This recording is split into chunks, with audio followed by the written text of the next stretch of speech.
Welcome to Friendship Baptist Church, the little church by the road. We're so glad and honored that you've tuned in to listen to us.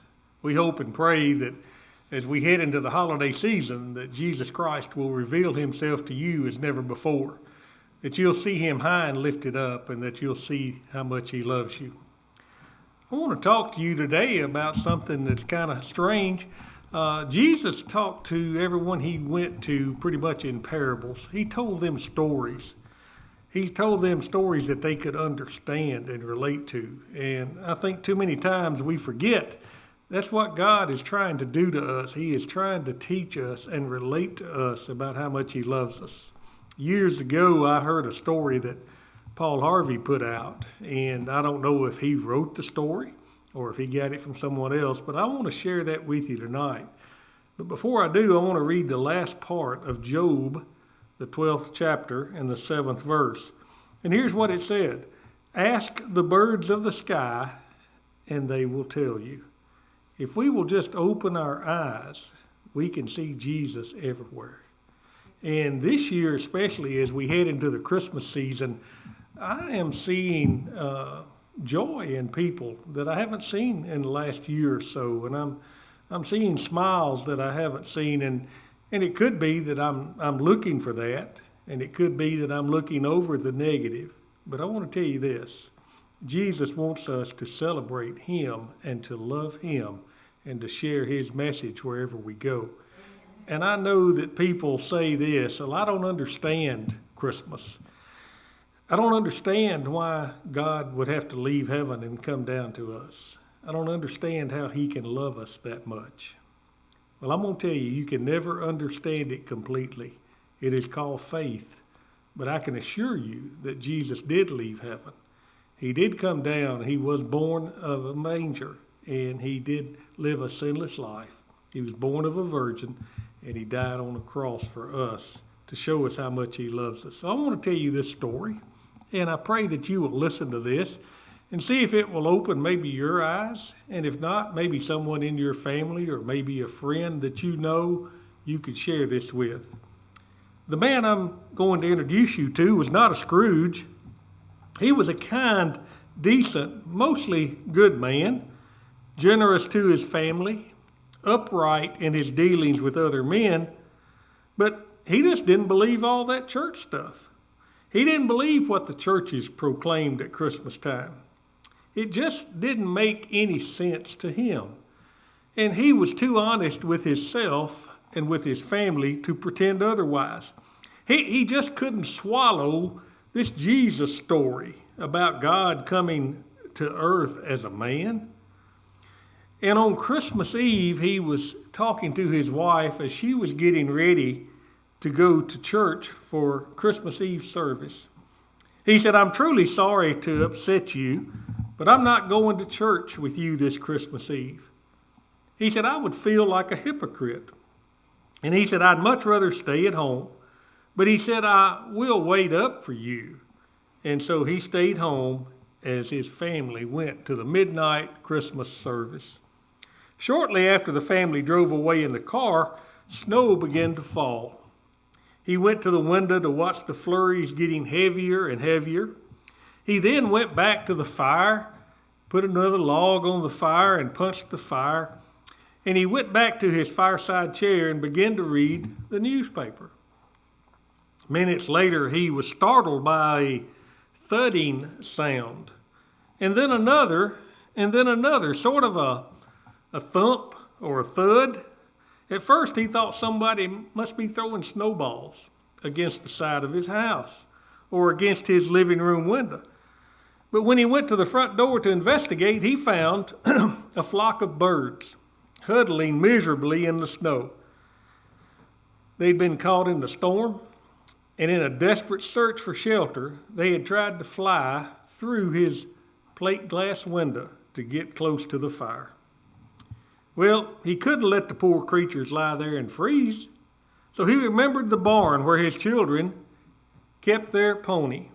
He said that would be a warm shelter to himself. And he said, "I can get the birds to go in there, then they will be warm and they will survive." So quickly he put on his coat and his galoshes and his gloves, and he tramped through the snow as it was coming down heavier and heavier to the barn. He opened the barn doors as wide as he could get them, and he turned on the light. But the birds didn't come in. He thought, well, they're cold. So he figured food would entice them in. So he hurried back to the house and got some breadcrumbs. And he sprinkled them in the snow, leaving a trail leading into the barn. And the trail led right up to the bright, yellow, lighted, wide open doorway of the stable where the birds would be safe, where they would be in and out of the wind and out of the storm, where they could warm up and they could spend the night. But to his dismay, the birds ignored the breadcrumbs. They continued to flop around helplessly in the snow. They continued to just flop in any direction they could go, not having a direction and not knowing where to go or what to do. He then tried catching them, and he tried shooing them into the barn by walking around them and waving their arms. Instead, they scattered in every direction except the direction he wanted them to go. They went in every direction other than the direction toward safety. They went in every direction other than the direction toward the one thing that could save them from this world, the one thing that could protect them, and the one thing that could help them, the lighted barn. And then he realized that they were afraid of him. To them, he realized, I'm a strange and terrifying creature. They don't understand me. They don't know I'm trying to help them. If only I could think of some way to let them know they could trust me, that I'm not trying to hurt them, that I care for them and I'm here to help them. But how? How am I going to do that? Because any move I make frightens them and confuses them, and they will not follow me no matter what I do. They will not be fed. They will not be led. They will not be shooed. They will not be pushed into the barn. And then in his mind, he thought, if only I could be a bird and mingle with them and speak their language, then I could tell them not to be afraid, then I could show them the way to safety, the place to go to get warm, the light that will protect them, and the doors that will be shut and keep the wind and the cold out. But I would have to be one of them so they could see and hear and understand. And at that very moment, off in the distance, the bells began to ring. It was midnight. The sound reached his ears above the sounds of the wind, and he don't know how that happened. And he stood there listening to the bells, listening to them as they were ringing, "Oh, come, all you faithful," listening to the bells pleading the glad tidings of Christmas. And all of a sudden, he sank to his knees in the snow, and he realized why Jesus had come. I want to read to you the last verse of "O Come All You Faithful." Yea, Lord, we greet thee, born this happy morning. O Jesus, to thee be all the glory given.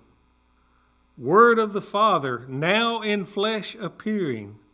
O come, let us adore him. O come, let us adore him. O come, let us adore him, Christ the King. See, mankind was those birds. We were scattered. We were scared. We didn't know which way to go. We didn't know who to go to.